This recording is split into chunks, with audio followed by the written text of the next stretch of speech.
Thanks for tuning in and welcome to this week's review of Sicko, directed by Michael Moore.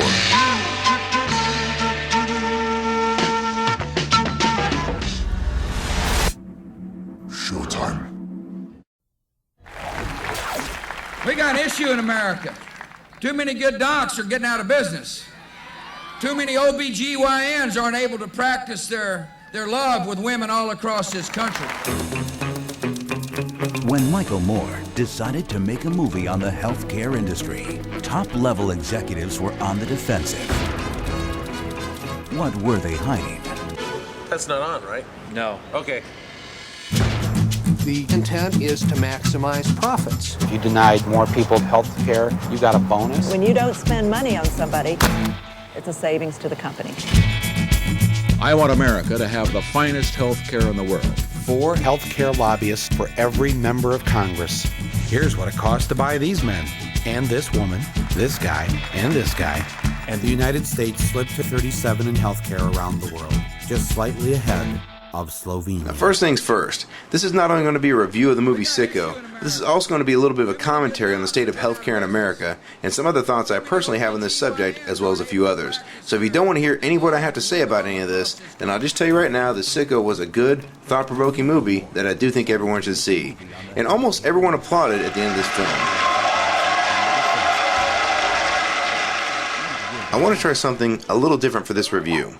I feel this is an important subject, and want all the viewers of this movie and this video to post their thoughts on this movie and their personal experiences regarding healthcare to this video. People always feel like they don't make a difference. Well, this is YouTube. You can have your voice heard here. The government, the insurance companies, the pharmaceutical companies all rely on the general public's complete and utter apathy to not make changes that need to be made. How will things ever change if no one speaks up? I know when people get done seeing this movie, they're going to be pretty worked up. And 2 weeks later, it's almost all forgotten. And I really hope this isn't the case, but unfortunately, that's exactly what got us in this position we're in right now. So I hope that people who are watching this video will indeed take the time to post their stories below, or even better, make a video response to tell their own personal story regarding the problems we have with the healthcare system we currently have in place today. And please only attach videos that are related to this subject. I will leave the video response section open to accept all video responses. Or if you can't make a video response, please post your story below in the comments section. When you walk out of the theater, most of the time you see a movie like Hostel, or you see 1408, or for me, Shrek. That was pretty painful. Or even Kicking It Old School. Whew. Well, the problem with certain movies is when you walk out of the movie, it's like the beginning, not the end. Because it really is a problem. You got a guy in this movie, his brother, has got a perfect match for a bone marrow transplant that could save his life. Denied. He's dead now. And you're looking at this and saying, how is this possible? You have a system where you have a guy who finds a match, and they're calling it experimental surgery to give him a bone marrow transplant.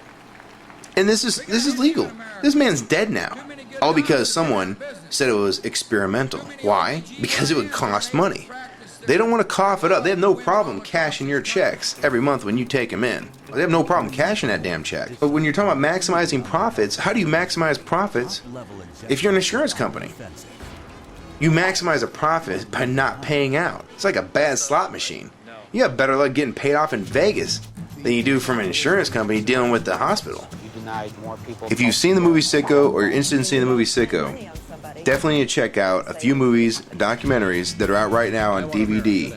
I'm going to name off real quick because I could probably talk about 10 hours on each one of these because they're that interesting and that important. The first one is Enron, Smartest Guys in the Room. The second one is Why We Fight. The third one is Super Size Me. Most of you have probably seen that one already. That's probably the most known of these. Another one is The Corporation. And the last one is Who Killed the Electric Car? So for all those environmentalists out there who really want a big green earth and want to protect the environment, save the ozone, global warming, all those little buzz phrases we keep hearing ad nauseum, check out the movie Who Killed the Electric Car? And then you got to ask yourself, these people that are telling us to care, these people are telling us to save, recycle, protect the earth, how in the world can this happen? watch Who Killed the Electric Car. It'll blow your mind, because these people in California and all these people all over the world that, especially in our country, who are talking about all this global warming, protect the earth, protect the environment, recycle, all these things that I have pounded in my head for the past 20 plus years. When you see Who Killed the Electric Car, ask yourself this question. How in the world can they create an electric car, make something that is supposed to be so environmentally friendly, and then basically have the car companies never sell one of these cars? They were never sold to the general public. They were leased, which means that once the lease period was over, the car was recalled. So you had no one own these cars. Not one person owned these cars. They had people like Jay Leno and all these other, famous people, Tom Hanks or whatever in this movie that had cars like this, had these electric cars or hybrid cars, and they loved them. They're famous people. These people have money. These people have power. Jay Leno, Tom Hanks, these people have some pull. And where is all the outrage? I'm sure they're slightly unhappy with this. But you would think people with this kind of pull have friends, and these people would do whatever. This just goes to show you how big business can make anything happen in their favor. So if you get a chance, again, really check these movies out. Great movies, DVDs that are out right now. You can check them out. They're brilliant movies, great documentaries. Again, Enron, Smartest Guys in the Room, Why We Fight, Super Size Me, The Corporation, and Who Killed the Electric Car. If you get a chance, put these in your queue. Go to Blockbuster. Most of the time, you can't find these movies. They're not well known. The only one you're probably going to find readily available is Super Size Me. But the other ones, you're probably going to have to go maybe on Amazon or go to eBay, or probably the best way to find them is go to like a Netflix or Blockbuster, put them in your queue, because they will have those there. But to try and find these in a store, to find these on a shelf, is not as common. So if you get a chance, do check these out. The movie Sicko is another movie you definitely need to see. Most of you know Michael Moore's movies already. You've seen the Fahrenheit 9/11s, you've seen the Bowling for Columbines, maybe even Roger and Me. I pretty much own them all. So, and not because I agree with everything Michael Moore says in his movies or agree with all his ideals. Sometimes I completely agree with him, sometimes I completely don't. But it is good to have a voice out there that is giving a different point of view. And some people, I notice when on my reviews, when I'm doing movie reviews, that if I like a movie and they like a movie, they'll agree with me and they'll think it's great. But if they have a difference of opinion, it's not even about the movie anymore, it's about me personally. It's like, look, people are allowed to have different thoughts and ideas. That's what makes the freedom of speech important. That's why it works. That's why it is one of the most important things we have in any country, is the right to free speech. And I'll tell you, when you're a kid, you don't understand free speech, because all you're thinking is, I want people to have the same ideas as me. I want to be around people of like minds. Well, if you're around people of like minds, you don't ever get exposed to anything new. You don't have the chance to experience something different. And if you ever want to see, and it sounds like a funny movie to bring up, but The People versus Larry Flint probably illustrates, in the final scenes of the movie when they're in front of the Supreme Court, probably illustrates better than I think anyone could ever try to describe why freedom of speech is so important. Because the most important line in that movie is, where do you draw the line?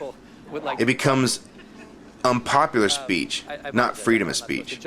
And that's one of the things I think is so important to remember, is that if you start having a certain group of people start to dictate what is correct and what you can say, and once you start censoring, where does it stop? And that's why you have to either be for free speech or you have to be against free speech. You can't have a form of free speech. You have to either have free speech or not.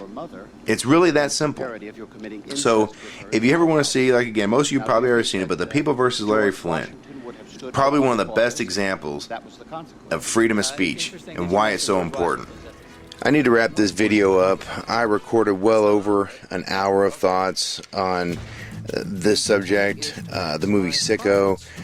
Just, there's so much to discuss, and a feature film was made. I'm sure God knows how much footage they had when it came down to cutting this film up and putting it together. And the same thing with this particular review, because it is so important. This is healthcare. This is our country. This is things that need to be done or fixed, and in trying to encapsulate this in 5 to 10 minutes is just impossible. And the only thing, I just want to wrap this up in saying that see this movie, recommend this movie to your friends, I know that Michael Moore, as a person and as a director, can be a very polarizing figure, but it doesn't matter. The subject matters. What's important, not the person or whether you like or dislike him. So, again, this subject is so broad and it's so important and there's so much to discuss that it can really just go on forever. Again, thanks for listening. Please don't forget, post your stories in this video comments, or just comments below of your stories of what has happened to you. If enough people can speak up, then maybe something finally can be done to fix all this. I just want to thank everyone for listening to this video and hope you see this movie and support this movie, support this video, support any video on this subject, and try to make a difference and try to make changes that need to be made. Again, thanks for listening.